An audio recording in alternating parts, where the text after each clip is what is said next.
Hello beautiful people, welcome back to my channel and welcome to the mid-year freakout tag video.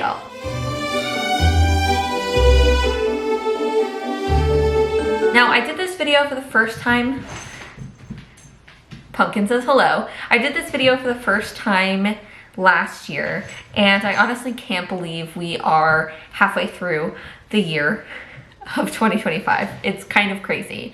And overall this reading year has been interesting. Haven't really found a lot of great reads. So I'm hoping that the second half of the year will be better. But I want to go ahead and jump right into this video because if you can tell, I'm filming this much later than the day that I typically film my videos because I'm going on a trip. So I'm catching a plane tomorrow. And so wanted to do this quick little mid-year freakout tag before I left.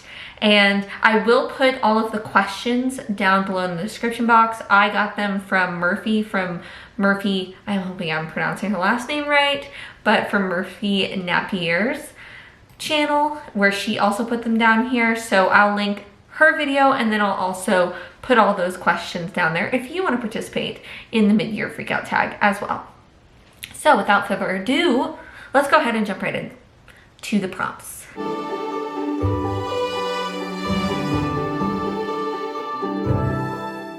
This is a pretty easy one. I've had one 5-star in 2025. And that is What Moves Odette by Kingfisher, which is a book, now series. I believe there are like 2, maybe a 3rd one's coming out in this series, but at least the first one is based off of Edgar Allan Poe's Fall of the House of Usher. I thoroughly enjoyed this book. It's short, to the point. I really liked the fungal horror. I liked the kind of Victorian Gothic-esque story we had going on. And I also like how they expanded upon the story from Edgar Allan Poe's. I think it was a really good add-on to the original Fall of the House of Usher. Gave it like a bit more meat to it because the Fall of the House of Usher is also a short story and this is like a novella. So I think that doing it as a novella and giving the characters a little more depth and giving the horror aspects a little more why behind the what was very interesting. So I thoroughly enjoyed this book. Like I said, I gave it 5 stars. I do want to read the next one. I know some people didn't like the next one as much as they like this one, so we shall see. But this is my only 5 stars, so that was a really, really easy question to answer.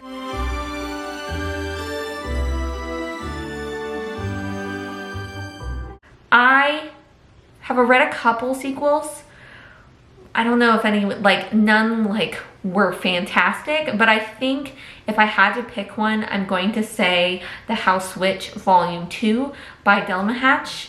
But I thought Volume 2 was a lot better than the first one because we kind of established all the characters and all the side plots and everything in the first one and really got to dig deeper into them in the second one. And so I was a lot more invested in what was going on in that book. So I had a much better time in Volume 2 than I did in Volume 1.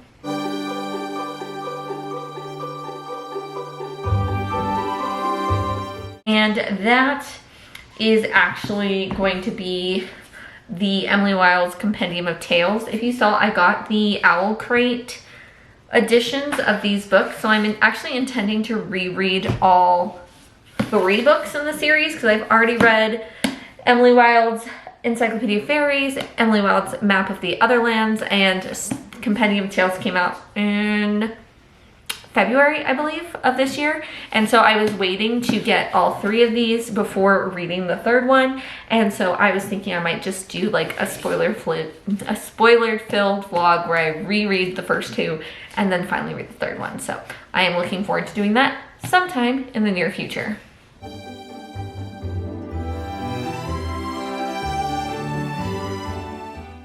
This was a tough one because 2 books that I was most looking forward to being released in 2026 was, or in 2026, in 2025 was the 2nd book in the Adventures of Mina Al-Sarafi by S.A. Chakraborty, but that has been pushed to 2026, and then also All Hail Chaos which is the second book to Long Live Evil, and that was also pushed to 2026. And in addition to that, I read an article recently, I think it was a New York Times article, perhaps, with Jim Butcher, because talking a little bit more about the Dresden Files and just his writing process and his writing journey over the past 20 some odd years, and saw that 12 months, the next books in the Dresden Files series is going to be released January 20th, 2026. So got a couple I'm looking forward to in the very beginning of 2026, but I was having a little bit of a hard time coming up with one for 2025 because a lot of the books have already been released that were on my most anticipated for 2025. But I decided to go with this one, which is coming out in July, early July, so it'll be coming out soon. And that is actually Tusk Love. It's written by Thea Guanzon, but it's based off of Critical Role. So if you're not familiar with Critical Role, it is a live action TTRPG with a bunch of nerdy ass voice actors. This is actually from the second campaign that they read. It was like a joke of a romance novel within the world that the members of Critical Role were playing in. And so I'm really excited to read it. It looks silly, it looks fun.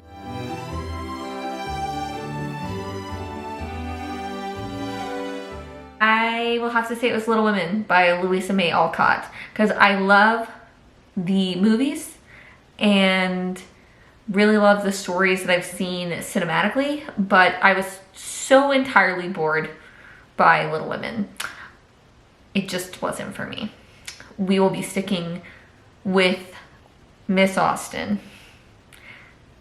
because this did not do it for me. Little Women was not fun. So sorry.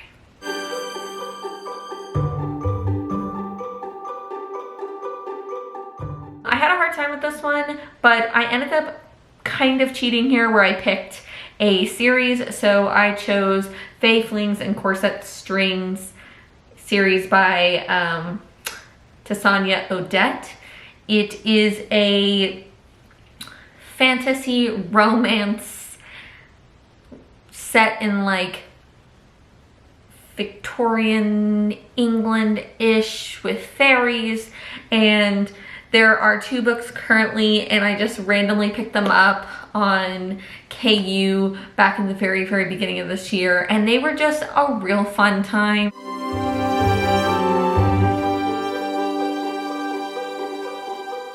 This was a tough one for me because, like I said, I haven't had any like real home runs this year. What is this? I haven't had any like home runs this year, so I'm actually gonna go with Kingfisher here, because this is either a favorite new author, a debut, or a new author to you. And I read 2 books by Kingfisher this year thus far. I read obviously What Moves the Dead, and I also read Paladin's Grace, and I enjoyed Paladin's Grace. I'm gonna keep on with the series. It wasn't a 5-star for me or anything like that, but I do think I have an interest in what Kingfisher is writing, and so I feel like I'm more inclined to pick up more of their books.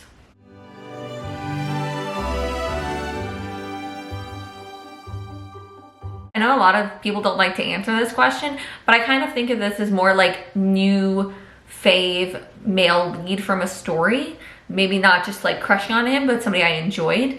And I chose Mr. Quincy from the Witchwood Knot by Olivia Atwater. So he has like that quality of, I think like he's very similar to like a Wendell from Emily Wilde's. He's got that kind of playful, sometimes has a little mystery to him, isn't always making the best choices, but like is still like fun to be around. Very much like an Astarian type character situation, and I always have a lot of fun with those characters.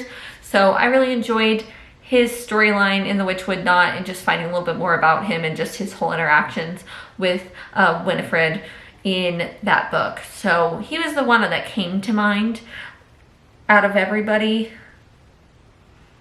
But yeah.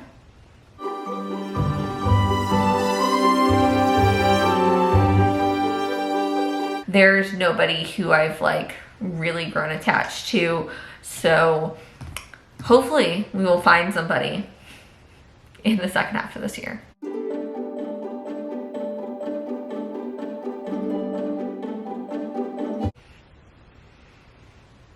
Not a tear has been shed for a book this year.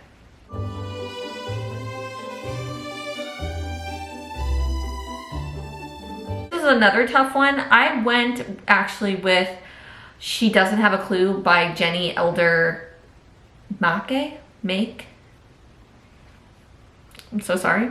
So I read this book through a book box called Once Upon a Book Club.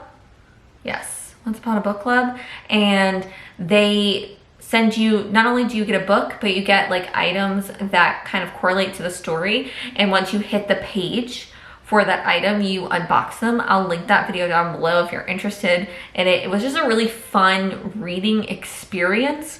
So I think like, no, I enjoyed the book. It was a good time. It wasn't like a favorite. The reason I didn't go grab it is it's on my unhauls right now because I don't see myself reading it again. But I think it was like a 3.5. I enjoyed the book, but I really enjoyed the whole reading experience. I thought it was a really fun way to engage with a book box a little bit differently. So that made me happy. I like new experiences, so that was a good time.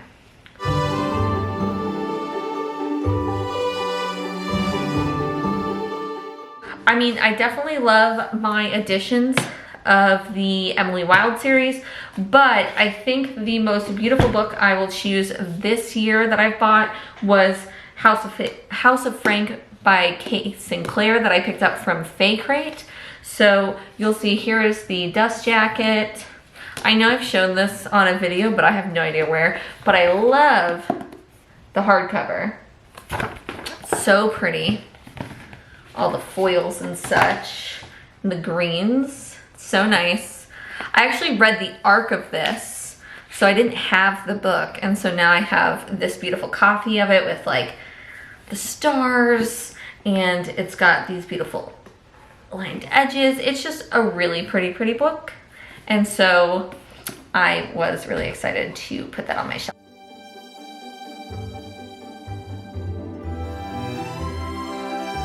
A couple that we can just go through. This one, On Such a Fool Sea by Chong-Rae Lee. I have had this book on this might be the oldest book I have on my shelf or close to it. And so I really want to read this year. It is a dystopia book about a girl named Fun whose boyfriend goes missing, and she goes like a journey through this dystopian America to try to find him. It's a simple explanation. Also, if you didn't know, this year is the 250th anniversary of Jane Austen's birthday. So the Jane Austen Society is doing a lot of different things. I just caught up on the podcast. I'll put it here, put on by the Chatham House, which is a house that Jane Austen lived in with her family for some time.